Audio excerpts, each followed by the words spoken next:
ये मेरे पीछे सारा चाइना बॉर्डर है और यहाँ पर सर्दी इतनी ज्यादा मुझे ऐसा लग रहा है जैसे मैं किसी फ्रिज में बैठा हूँ। इधर से भी ठंडी हवा आ रही है, उधर से भी ठंडी हवा आ रही है। और ये दोबारा से मार्कोर नजर आए हैं, बहुत दूर है, ये इतना पता नहीं लगेगा। और इसमें बड़े सिंगों वाले भी हैं और ये बर्फ के ऊपर इस तरह जा रहे हैं। और इस वक्त हम ये दरिया के बराबर से गुजर रहे हैं, पर ये बर्फ सारी ऊपर पड़ी और दरिया जो बिल्कुल जमा हुआ है। मैं -10-15 समझा, -25 है यहाँ पे। कुल्फी जम रही, मुझे ऐसा लग रहा है जैसे मेरी पूछे जो है ये भी जमना शुरू हो गई। मैंने पहली दफा ऐसा व्यू देखा है। अगर आप भी प्लान कर रहे हैं खुजराम पास अपनी गाड़ी पे आने का और ये सारी बर्फ और व्यू एंजॉय करना और ये सर्दी देखनी है और रोड का नहीं पता, तो ये वीडियो लास्ट में देखेगा।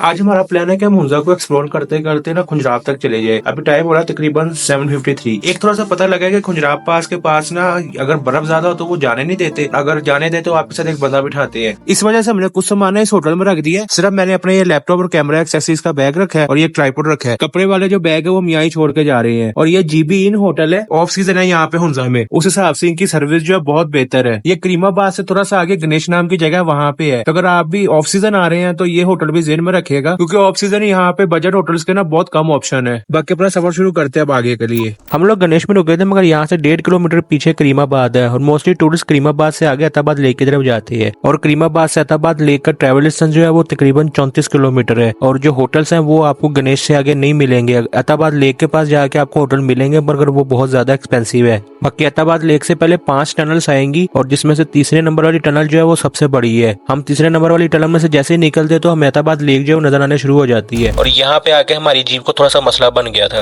गाड़ी थोड़ी सी गर्म हुई है, प्रेशर बन गया। समझ नहीं होना नहीं चाहिए ऐसे। बोतल में थोड़ा सा पानी ज्यादा आ गया और ये पाइप में सिर्फ प्रेशर बन गया। ये हमारे साथ पहली दफा नहीं हुआ, मगर जब भी तो हम क्या करते हैं कि रेडिएटर का ढक्कन खोल के जब प्रेशर कम हो जाता है तो इसका जो बोतल का पानी होता है वो वापस से फिर रेडिएटर की तरफ कर देते हैं और बोतल में पानी पूरा कर देते हैं। शक पड़ता है हमारा थर्मोस्टेट वाल्व जो है ना वो फंसा है, क्योंकि एम सीरीज का इंजन है और ये इंजन में ना नॉर्मल है कि थर्मोस्टेट वाल्व जो ना अक्सर फंस जाता है। मेरा ख्याल है वहाँ थोड़ा सा बस पानी आ गया, वहाँ थोड़ा सा जोर लगा है तो वो थर्मोस्टेट वाल्व वहाँ खुलना था तो वो फंस गया, तो इस वजह से फिर रेडिएटर में प्रेशर बन गया। मगर ये क्या पानी पूरा करके तो फिर अपना सफर आगे शुरू करते हैं। हमने जिम्मे का पानी वानी पूरा कर ही लिया था, तो हमारे पास लोकल जीप वाले आ गए, इनके साथ फैमिली थी। तो अगर फिर भी इन्होंने पूछा कि आपको कोई हेल्प तो नहीं चाहिए, हमने कहा नहीं हमारा हो गया बस हम ठीक है। इन्होंने बताया कि यहाँ पे ना टेम्परेचर माइनस में चला जाता है, इस वजह से अक्सर रेडिएटर में पानी जम जाता है। तो फिर हमारे ज़हन में आया कि ये एक रीजन भी हो सकती है क्योंकि हमने रेडिएटर के अंदर पानी और कूलर मिक्स किया हुआ है, तो 2-3 से हम पानी पूरा कर रहे हैं, तो उस वजह से कहते हैं कि अक्सर पानी का रेशो ज्यादा हो तो वो कक्कर जो है वो जम सकते हैं रेडिएटर में, इस वजह से भी प्रेशर बन सकता है। खैर हमने अपनी तसल्ली करके यहाँ से सफर शुरू किया और ये लास्ट टनल है। जैसे इस टनल से आप बाहर निकलते तो मेन अताबाद लेक वाला पॉइंट है वो स्टार्ट हो जाता है। समर्स में जब आप यहाँ पे आते हैं तो आपको यहाँ पे काफी ऑप्शन होते हैं। यहाँ पे बोट राइड कर सकते हैं, जेट स्की भी है, उसके अलावा यहाँ पे छोटे मोटे रेस्टोरेंट टाइप भी बने जहाँ पे आप खाना पीना भी कर सकते हैं। लेकिन विंटर्स में आपके पास ये सारे ऑप्शन नहीं होते थे, क्योंकि ये लेक जो थी ये जमी हुई होती थी और हमारी मर्जी थी कि हम यहाँ पे ना थोड़ी देर रुकेंगे, मगर मसला ये कि ये तो जमी हुई नहीं है।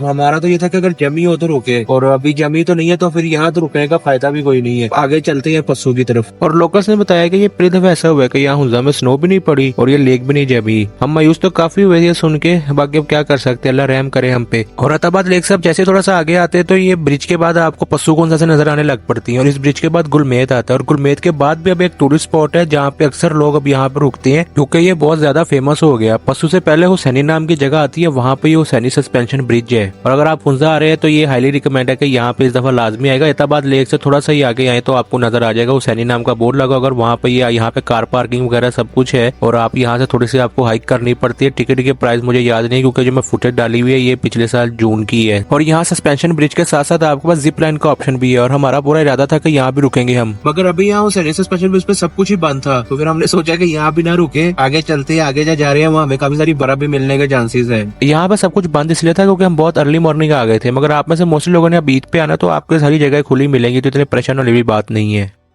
और ये मेरे पीछे है सारी पशु कॉर्न्स, और आप में से काफी सारे लोगों को पता होगा कि इनको पशु कॉर्न्स क्यों कहते हैं, पर अगर नहीं किसी को पता तो मैं बताता हूँ। हमें भी पिछले दफा एक लोकल ने बताया था जो आइसक्रीम की कॉर्न्स होती हैं, अगर उनको इस तरह उल्टा रख दे तो वो जिस तरह वो नोक से नहीं बन जाती, उस वजह से इसका नाम जो है पशु कॉर्न्स है। जैसे कॉर्न उल्टी रखी हुई हो तो नोक होती है, इसी वजह से इसकी जो पीक है वो ऐसे नोकीली है, तो इसका नाम फिर पशु कॉर्न्स है। बाकी अब चलते हैं आगे। और ये सामने सारा जो आपको नजर आ रहा है ये पशु ग्लेशियर है। समर्स में इसका इतना नहीं पता लगता, पर विंटर में सही इसका पता लग रहा है, बहुत ज्यादा बर्फ और पूरा सारा ऐसे ग्लेशियर है। पशु कॉर्न्स है जैसे थोड़ा सा आगे जाए तो ये एरिया बहुत ज्यादा खूबसूरत हो जाता है और दिल करता है कि यहाँ रुक के भी फोटोज खींच ले, यहाँ रुक के भी फोटोज खींच ले, मगर हम रुक नहीं सकते थे क्योंकि खुंजराब पास चाइना बॉर्डर तक उन्होंने कोई टाइमिंग रखी है और वो टाइमिंग हमें नहीं पता थी कि क्या है। इस वजह से हम चाह रहे थे कि हम जल्दी से जल्दी सोस पहुंच जाएं। और पस्सू से सोस तकरीबन 35 किलोमीटर है। एक टिप आप लोगों के लिए हो रहा है कि पस्सू के बाद आपको ना होटल्स नहीं मिलते, ज्यादातर गेस्ट हाउस टाइप बने हुए हैं। होटल पस्सू से पीछे गुलमेत में आपको मिलेंगे अताबाद लेक के बाद। गुलमेत में ये है कि बजट फ्रेंडली होटल भी है और महंगे वाले भी है, तो वो फिर जब आप आएंगे तो मौके के हिसाब से देख लेगा। और ये है जी सोस का मेन बाजार। तो अब देखते हैं कि आगे जाने के लिए, खुंजराब जाने के लिए कौन कौन से एसओपीज रखे हुए हैं और गाड़ी जाती है कि नहीं और बर्फ कितनी सी पड़ी हुई है। सोस मेन बाजार के बाद आपको पेट्रोल पंप नहीं मिलेगा, तो अगर आपकी गाड़ी में फ्यूल कम हुआ तो यहाँ से फ्यूल लाजमी डलवा लेगा। उसके अलावा सोस में होटल्स भी बने हुए हैं, बजट फ्रेंडली भी है और महंगे वाले भी है। इनकेस आपने यहाँ स्टे करना हो तो आपके पास स्टे का ऑप्शन भी है। बाकी बात करें सोस से खुंजराब पास का ट्रेवल डिस्टेंस, तो वो तकरीबन 60 किलोमीटर बनता है और वो कंप्लीट करने में आपको 1.5-2 घंटे लग जाते हैं। रोड कंडीशन ये सारी एसफाल्ट है, मगर आगे जाके कुछ कुछ पैचेस आते हैं जहाँ पे बहुत ज्यादा एहतियात की जरूरत है, वो मैं आपको आगे बताता हूँ। बाकी सोस के बाद ये पहली चेक पोस्ट आती है और हमें यहाँ पे रोक लिया था, तो हमें ये था कि शायद हमें यहाँ से आगे ना जाने दे। यहाँ पे आपके CNIC की एंट्री और गाड़ी की एंट्री होती है। क्या बता रहे हैं?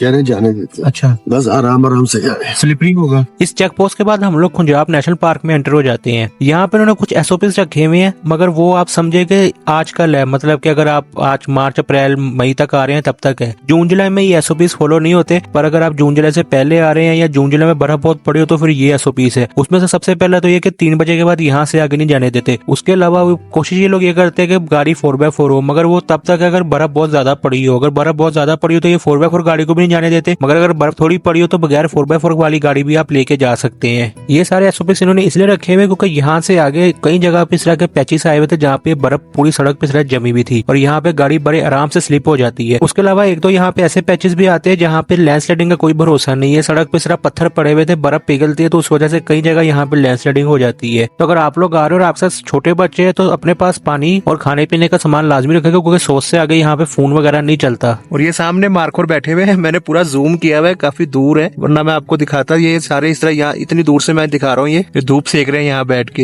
ये यहाँ किस तरह यहाँ सारे नीचे आ जाते हैं, वो भी घूम रहे हैं। ठीक है जी। कितने बंदे हो? हाँ जी वाली साहब, 500 रुपए इधर एंट्री फीस है सर। ठीक है, आप ऑफिस में जाके एंट्री करें। अच्छा, वहाँ वो आगे जगह। अस्सलाम वालेकुम। वालेकुम अस्सलाम जी, अल्लाह का शुक्र। ये सारे बर्ड्स होते हैं यहाँ पे? अच्छा,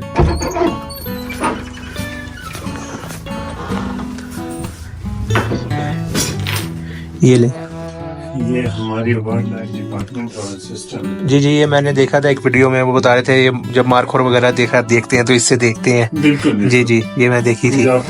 जी, मैं देखी थी ये। अली अकबर और जावेद अकबर। जी, वाली साहब है साथ। कोई नहीं है ना? नहीं, मेहर वाली साहब ही है यहाँ पे, है नहीं? ताला लगा हुआ है। ये अगली चेक पोस्ट है, यहाँ है कोई नहीं फिलहाल, देखते हैं शायद कोई आ जाए। आ रहे हैं, सामने से आ रहे हैं। क्या कह रहे हैं? एक बंदा जाएगा सर। चले जी, फॉरवर्ड। सही बैठ जाएंगे, तंग तो नहीं, बर्फ पे चलाएंगे ना फिर। जी, कोई मसला तो नहीं है? नहीं, स्नो चेन भी है। हाँ जी, पूरी तैयारी। अगर ना जाएगा वापस आ जाएंगे, कोई इतनी परेशानी नहीं। कोई मसला नहीं, जाएंगे तो इंशाल्लाह। नहीं, वैसे बोल रहा हूँ। पापा ऐसा इसलिए बोल रहे थे कि यहाँ से आगे 52 किलोमीटर हमारा ट्रेवल पड़ा हुआ था और जैसे जैसे आगे जा रहे थे जो रास्ता था ये मजीद खतरनाक होता जा रहा था, क्योंकि यहाँ पे मल्टीपल जगहों पे इस तरफ सड़क पे बर्फ जमी हुई थी और इस जगह ये सबसे खतरनाक होती है क्योंकि यहाँ पे गाड़ी संभालना बहुत मुश्किल है। खैर हमारे इतना मसला नहीं था क्योंकि हमारी एक तो थी 4x4, उसके अलावा यहाँ पे आज बर्फ बहुत कम पड़ी थी, क्योंकि यहाँ पे बर्फ पड़ती है मगर वो साथ साथ साफ करते तो इसलिए रोड पे बर्फ इतनी नजर नहीं आ रही। तो अगर आप लोग आते हो और आपको बर्फ पड़ी मिलती है तो मोड़ों पे थोड़ी सी एहतियात करेगा, बस बाकी कोई इतना मसला नहीं, बड़ा इजी सीन है। बाकी मैं अब आपको ऊपर बॉर्डर पे जाके मिलता हूँ।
यहाँ बहुत ही क्रेजी किस्म का सीन है जी। यहाँ पे ये जो बॉर्डर है ये 1 दिसंबर से 1 अप्रैल तक बंद होता है और मैं पहली दफा यहाँ बॉर्डर के इतना नजदीक आ गया हूँ। ये इससे उस तरफ सारा जो है ये चाइना है। बॉर्डर अभी बंद किया भाई यहाँ पे इन्होंने, और मेरे चारों तरफ इतनी ज्यादा बर्फ पड़ी है और ये सर्दी इतनी, ये ठंडी हवा जी नहीं, ऐसे लग रहा है मैं फ्रिज में आ गया हूँ।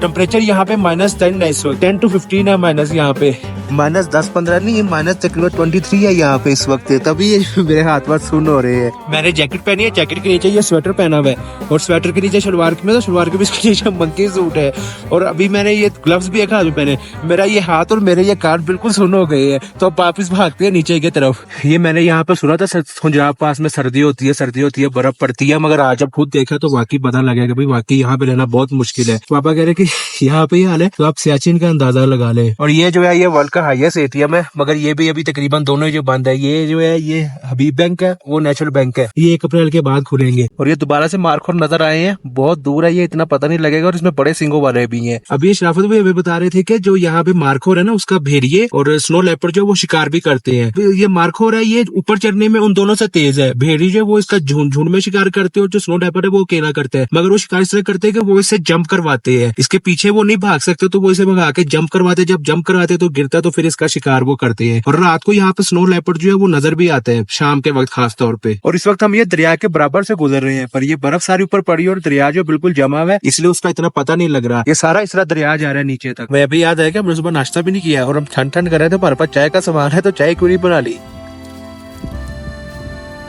लाइफ सेविंग आइटम है हमारी। गर्म पानी करके एक ये पैकेट सिंपल। बिस्किट खत्म हो गया? नहीं ये एक पैकेट है आठ वाला, मैं खोलता हूँ। क्या चीज? मैं 1 मिनट में आ रहा हूँ। ये दोनों उठा ले, सारे उठा ले ऊपर वाले। चाहे चीनी ठीक है ना? चीनी भी नहीं ठीक। ये बिस्किट आप पकड़ ले।